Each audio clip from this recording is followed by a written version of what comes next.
But in Spanish, you say vergüenza. And I think vergüenza is like pudeur. Think. I mean, not honte, but something to do with this shit. So yeah, awkward is something about honte and pudeur.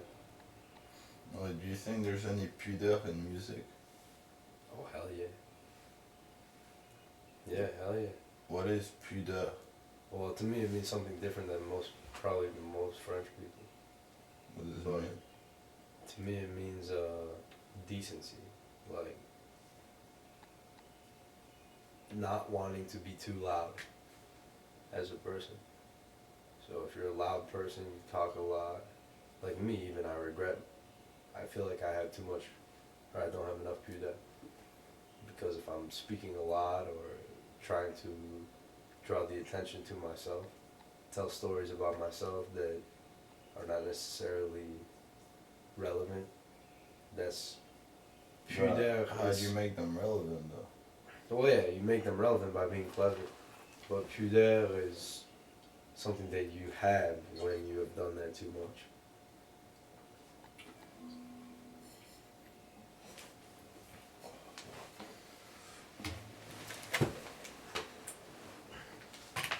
Alright, but where are we going with it?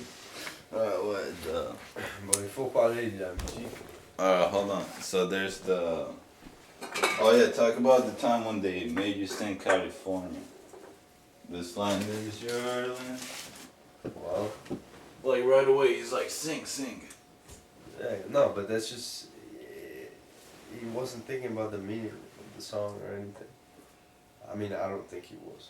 But why do you think they have these American influences? Because they have a novelty idea of what the United States is. They have a conte du fait. Conte de fait. You know? What's Conte de fait. Conte de fait? Yeah. What is it? Conte de fait is a fairy tale. Oh yeah. So they have a conte de fait des États-Unis. And they have that idea that it's like this place. So then when they hear from California to the New York Island, it just gives them like this idea that like, oh, it's cool. And actually it is cool. I mean, from California to the New York Island, that's a huge area of land. And it's great, but yeah, right now it's suffering a lot. And I mean, What was the first word in French that you ever learned? You gotta be like, oh yeah, I remember the first word in French that I learned was oh bonjour, aujourd'hui c'est jeudi. That's not a word, that's a And, sentence. and then I said lundi, mardi, mercredi, jeudi, vendredi, samedi, dimanche. I had to say that to my mother when I was like 3 years old, man. I have no idea. My mom didn't even speak French. She just wanted me to know that shit. Lundi, mardi. Mais à part ça, le premier mot que j'ai appris c'était enculé.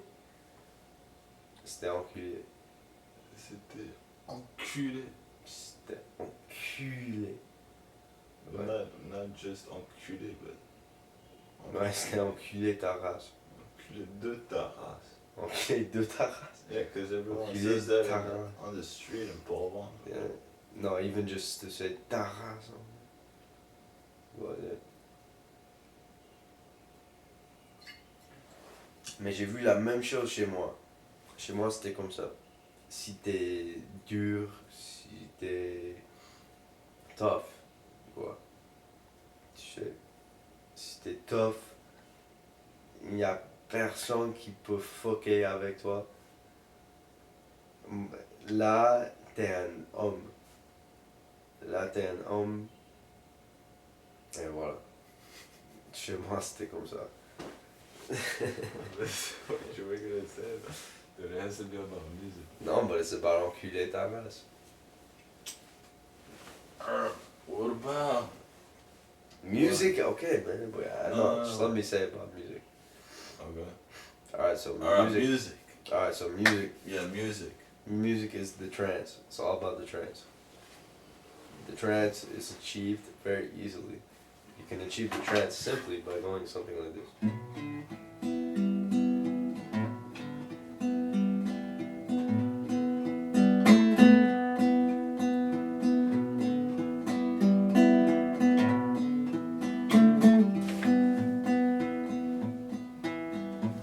Yeah, so rhythm. So yeah, once you have trance, then you're doing it.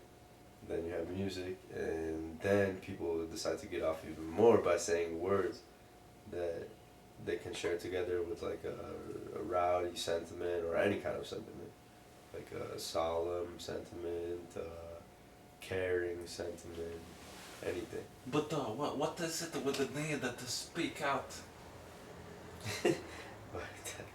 T'as dit quoi comme ça? Alright, no. What is it with the need? What is it with the need to speak? But what is this need for vulgarity? Why the need for vulgarity?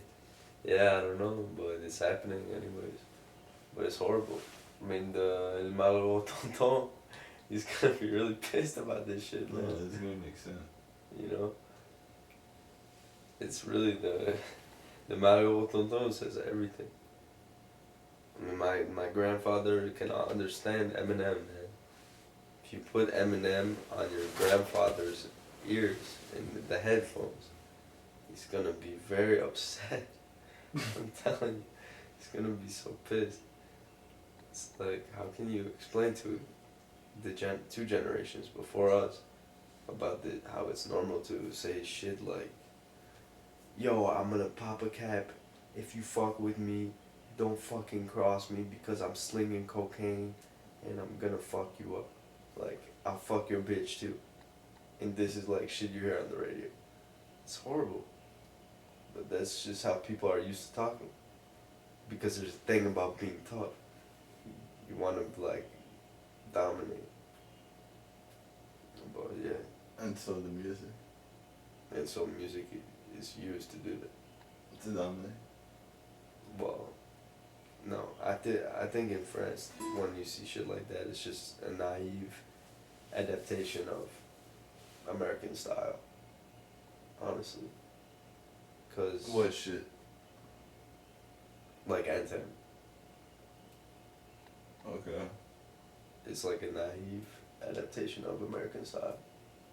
Because They have their own style though. yeah, but the personality of it is very American. No, it's very human. I feel no. Well, actually, I don't know enough of their music, but I don't know. Just the original impression I have of the fact that you say your group is Nitamek. It's like, I don't know, rubs me the wrong way. What about the song Penis? The ode to the penis, which is what half of the population of this planet owns and uses to reproduce themselves. The ode to the penis. Yeah. I've never heard of such a song in America, in America's culture. All of a sudden, my Yeah. friends make this song. It's like a full dedication to it. Yeah, no, it's very great. I mean, they exhibit grand plaisir de faire ça.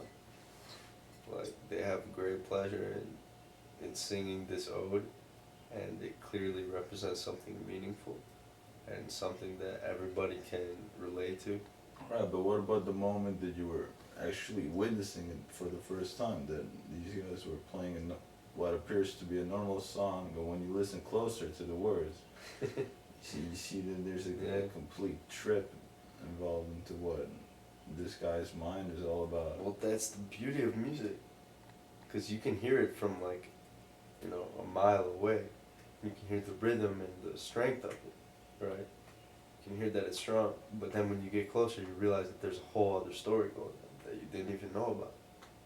So when you get really into it and right next to it, you hear the person who's saying the words. Then it becomes something different.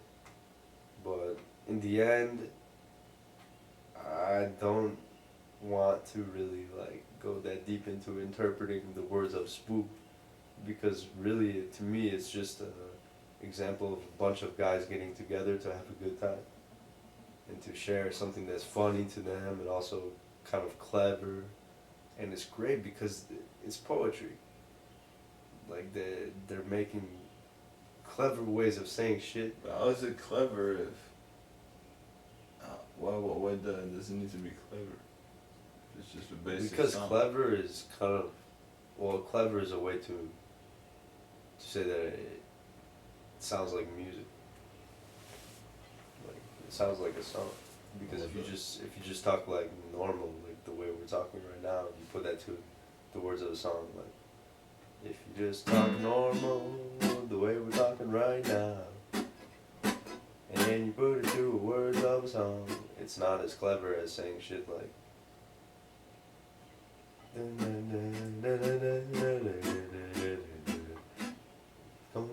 like the whole words of a spook, you know?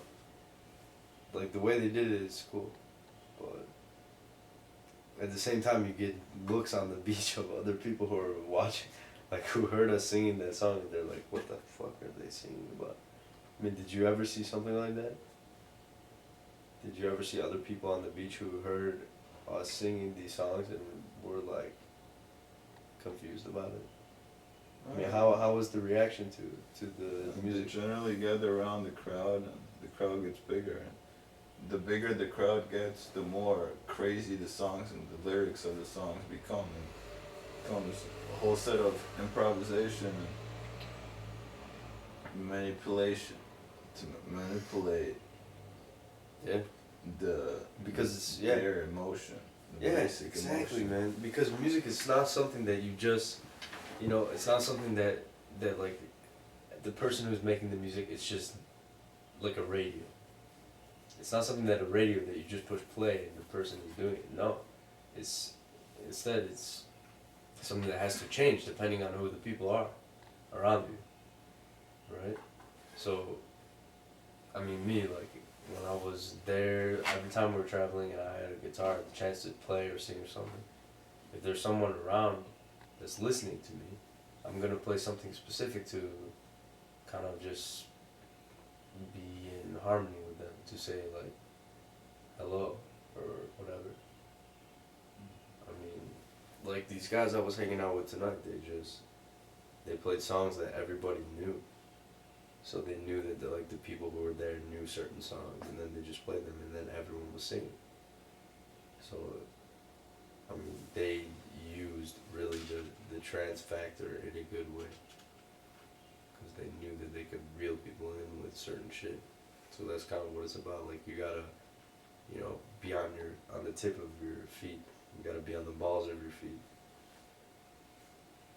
when you're playing music, because you don't want to lose people. You want to keep them in a trance. And it really is a trance. It's strong. When people get into music, man, like Edward's friend Kyle, I've seen him. You put on some music and he just gets lost in music. And he's just a regular guy, Normal people can get so just taken to another universe by music. But what about using the wine as a way to find the trance in a different way? Finding more glory when you're finding the trance drunk. Or appreciating the music you're playing because you're really feeling what you're saying. But, I don't know. Like, I think actually the wine is kind of a weakness, because it's like people kind of need it. Well, that's the thing. It seems that the wine appears in every group and every crowd that you're going, or at least some form of alcohol. It's everywhere, yeah. But mainly the wine. Yeah, of course. But yeah, that's the thing. Like, are people capable of having that same kind of experience without the alcohol? I mean, I guess it's not really that relevant of a question. It doesn't really matter. But it's not whether it'd be better or not. It's just that having the wine enhances. Yeah, it does. It does. But in a mysterious way. What are we looking at? trying to see what questions to ask. Look at. What about look at it? What do you Oh, have to man. say about look at each other? No, sleeping at the beach was probably one of the greatest things I've ever done. Alright, so at one Sleeping on point, the beach, it was incredible. alright, so you slept in the beaches of Cuyo. Alright, be like, alright, I slept in the beach of Cuyo. I wasn't even talking about that. I know, but just instead of look at it's Cuyo. So I was sleeping in the beach. But we did sleep at the beach of Cuyo. Oh yeah. Oh, well, what? So we were partying on the Feria. And then we were woken up by like this guy who was looking for metal coins. Yeah, The next early day. in the morning. Yeah. And we I were don't know what it was, just sleeping but- and dreaming that the party still kept going. Yeah. But the best part about it was like, it was just me, you, and Greg. Yeah, So it the ended up three like that. Americans left of the whole region. And we just stuck together after all that. I mean, with our faces green and white and red. And of course, we just slept there. Woke up, it was kind of cold. But it didn't matter because there was hot bread. And yeah, it was sweet. But just sleeping outside is a great thing. Plus, it was cool. Like, that whole area of France is so cool. There's all kinds of crazy shit around there, man. I went up to this Moulin, and it's like really high up in Corrigo. Do you know about this thing? What thing? The Moulin? The Moulin? Yeah. Like the Moulin of Corrigo. Yeah. You know that? Yeah. Yeah, I went there. It was so sweet. I mean, we had to climb a lot, like more than the Cave of Totavel. Mm. So yeah, it was pretty far. But there's all kinds of shit like that, and it's just like they maintain the influence of the natural occurrences of nature into the infrastructure of the neighborhood, rather than just saying, all right, we're gonna wipe everything out and put a grid system of streets, you know, like a checkerboard. Mm. But instead, the streets there are winding and they're small and they just go through the. But from what I've experienced from being here, what I've heard about France is that like this area of France is pretty rare actually. The South. Yeah. The beaches of the South. Yeah, and the way of speaking there even is different. Yeah, but it's not so rare once you know the place exists. No, of course, no. I mean, to me, it was the only thing I knew besides Paris for a little bit, but yeah. I mean, even like the fact that Pablo is going to Totavel, I want to tell him like, hey man, make sure you realize that you're going to a place that you've never been to before, and this is not like Paris at all. Because No. it's really But not. a lot of people from Paris go to that place. Yeah, yeah, but still, it's nothing like Paris. It's totally bohemian style, like relaxed, really relaxed. Paris is kind of, I mean, it's relaxed, but there's also people everywhere, cars and trains and shit. Where Totavel is just peaceful.